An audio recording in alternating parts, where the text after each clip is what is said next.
Hoje, no projeto Cinema e Alma Feminina, eu quero falar sobre uma violência que não deixa marcas visíveis no corpo. É uma violência que não precisa de hematomas para destruir uma mulher. Ela acontece lentamente, quase que silenciosamente, até que um dia a mulher já não sabe mais se aquilo realmente aconteceu. Ela não sabe se aquilo tem um motivo, uma razão de ser, se as suas lembranças são verdadeiras, ou se, como tantas vezes lhe disseram, ela está exagerando, ela está confundindo as coisas, está ficando louca. Eu estou falando do gaslight. O que é exatamente o gaslight? Antes de continuarmos, talvez seja importante eu explicar essa palavrinha, né? O que significa gaslight, porque muitas mulheres podem viver uma relação de gaslight a vida inteira, sem nunca saber que estão vivendo uma forma de violência. O termo vem de uma peça teatral antiga chamada Gaslight, que posteriormente foi adaptada para o cinema, na qual um homem manipula pequenos acontecimentos dentro de casa, por exemplo, a intensidade da luz de gás. E quando a mulher percebe as mudanças e fala, ele nega, não está acontecendo nada, ele nega isso. Então ela começa a desconfiar da própria percepção e até pensar, até acreditar que ela está perdendo a razão. E é daí que vem a expressão gaslight, que tem a ver com a luz apagando. Hoje nós utilizamos esse termo para descrever uma forma de percepção, aliás, uma forma de manipulação psicológica em que uma pessoa procura fazer a outra duvidar do que ela viu, do que ela ouviu, do que ela sentiu, do que ela viveu. São frases aparentemente simples, tipo assim, eu nunca disse isso, mas você entendeu errado. Mas isso não aconteceu, você está exagerando. Você é sensível demais, você tá imaginando coisas. Você está ficando louca? Pois é. Agora, pense bem, uma frase isolada, ela não caracteriza necessariamente o gaslight, tá? O problema está na repetição sistemática desse mecanismo, desse processo, dessa manipulação, especialmente quando ela vai enfraquecendo a confiança da pessoa em sua própria percepção. E aqui é que está a perversidade dessa violência. O agressor, ele não tenta controlar apenas o comportamento da mulher, não. Ele começa a controlar a versão da realidade na qual ela acredita. Então, depois de algum tempo, ele nem precisa mais dizer, você está errada, não aconteceu nada disso. Não, porque ela mesma duvida. Ela mesma começa até a se perguntar, será que o problema sou eu? Então, quando uma mulher já não confia plenamente naquilo que ela vê, naquilo que ela sente, naquilo que ela recorda, torna-se muito difícil estabelecer limites, sair de uma relação abusiva, porque ela duvida dela mesma. E é exatamente esse o processo que torna a história de Ângela tão perturbadora. Poucas histórias mostram de maneira tão inquietante quanto esse processo vivido por Ângela. A princípio, vemos uma mulher que aparentemente tem tudo. Ela tem uma bela casa, ela tem 2 filhas, tem todo o conforto material, ela tem um marido que é bem-sucedido. Então, para quem observa de fora, existe ali uma família quase perfeita. Mas talvez uma das primeiras perguntas que o filme nos propõe seja justamente essa: quanto sofrimento pode existir escondido atrás da imagem de uma família perfeita? A Ângela, na verdade, ela vive aprisionada dentro de uma realidade que ninguém parece enxergar. Porque seu marido, Gonzalo, que é uma película espanhola, o Gonzalo, ele não exerce apenas poder sobre sua vida. Ele exerce poder sobre a interpretação que ela faz da própria vida. E é aqui que nós podemos compreender o gaslight de uma forma mais clara. Gaslight não é simplesmente mentir, não. Também não é apenas manipular, não. É uma forma particularmente perversa de violência psicológica, porque o seu objetivo, seja ele consciente ou não, tá? É fazer com que a outra pessoa deixe de confiar naquilo que ela vê, naquilo que ela pensa, naquilo que ela sente, naquilo que ela recorda, que ela lembra. Então, pouco a pouco, se instala uma pergunta devastadora dentro dela: será que o problema sou eu? E talvez esta seja uma das coisas mais perigosas que podem nascer dentro de uma relação abusiva, Porque quando a vítima começa a acreditar que o problema está nela, aí o agressor já não precisa controlá-la o tempo inteiro, não é? Ela própria começa a duvidar dela mesma. Há uma diferença muito importante entre violência física e determinadas formas de violência psicológica. Quando existe uma agressão física, embora muitas vezes a vítima também seja levada a escondê-la ou justificá-la, mas existe uma materialidade, né? O corpo registra o acontecimento, né? Mas como provar uma violência construída por pequenas distorções da realidade? Como explicar que alguém modifica uma conversa e depois afirma que você entendeu tudo errado? Como provar que uma frase que foi dita quando o outro insiste que jamais a pronunciou? Como explicar o medo provocado por alguém que, diante das outras pessoas, é gentil, educado, admirável?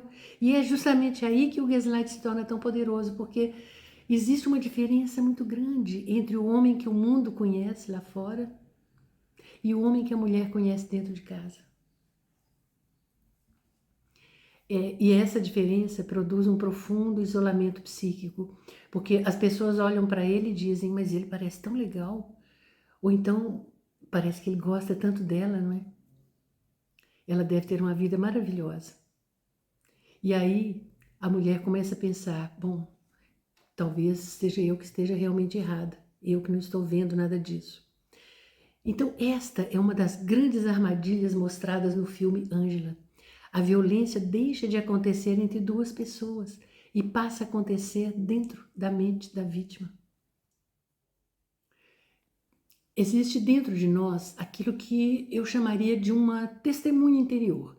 É aquela parte da nossa consciência que diz: eu vi, eu senti, isso aconteceu comigo e isso me feriu.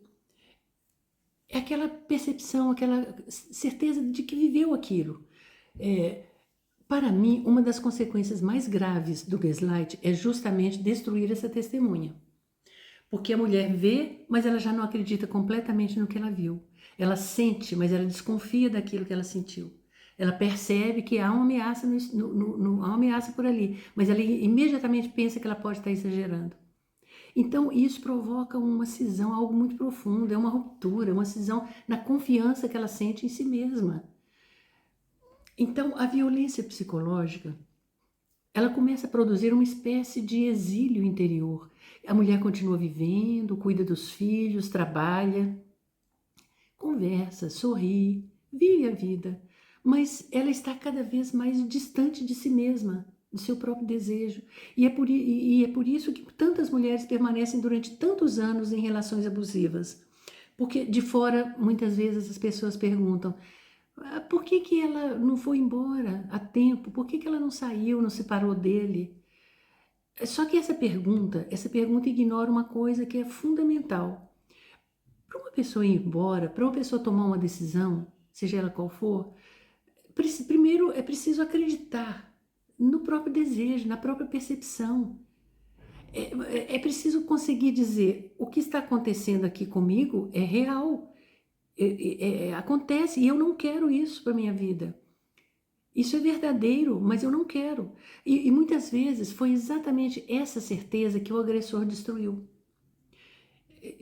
Então, um outro aspecto também que eu considero importante nessa análise do filme Ângela e que nos permite discutir aquilo que nós chamamos de dependência emocional é assim: nós costumamos imaginar que uma mulher permanece numa relação abusiva porque ela ama demais. Nem sempre. Muitas vezes ela permanece porque ela confia de menos em si mesma. E esse é um ponto fundamental, porque quanto mais o agressor enfraquece a sua autonomia emocional, mais indispensável ele parece se tornar para ela. Porque ele desqualifica e depois ele consola. Ele ameaça e depois protege. Ele humilha e depois oferece afeto. Ele produz insegurança e depois ele se apresenta como aquele que pode oferecer segurança. E assim vai sendo criado um vínculo profundamente ambivalente. A mulher não sabe mais se deve fugir daquela pessoa ou procurar nela mesma a proteção de que ela necessita. Então é uma armadilha profundamente, é uma armadilha afetiva, profundamente poderosa. Agora, existe algo que eu considero muito importante observar. Mesmo quando a mente começa a duvidar do que está acontecendo, o corpo sabe, o corpo grava. Porque foi o corpo que sentiu medo, ele se contraiu, ele permanece em alerta. É como se o próprio organismo corporal dissesse: há um perigo aqui, existe perigo aqui nessa relação, nessa situação. Por isso, muitas mulheres submetidas durante muito tempo a relações abusivas, elas podem viver, às vezes, num estado de permanente vigilância, porque elas aprendem a observar o humor do parceiro, a maneira como ele fecha uma porta quando ele chega em casa, o jeito como ele coloca alguma coisa sobre a mesa, uma pequena mudança na expressão do rosto dele.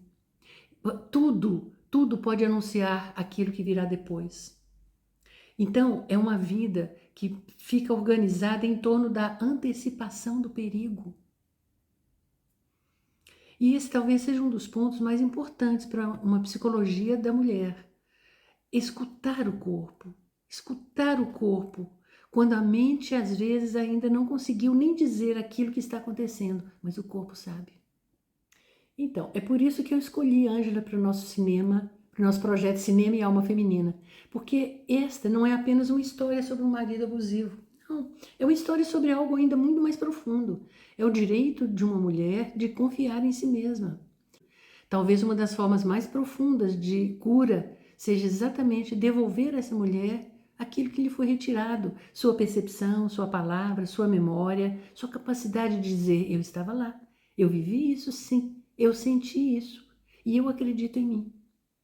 Então, porque quando uma mulher volta a acreditar na sua própria voz, alguma coisa fundamental dentro dela começa a mudar. Ela deixa de se perguntar apenas, ela deixa de se perguntar: será que eu é que estou errada? E ela começa a se perguntar: por que eu permaneci tanto tempo numa realidade em que eu precisava duvidar de mim mesma para conseguir sobreviver? Talvez essa seja uma das perguntas que Ângela tenha deixado para todas nós.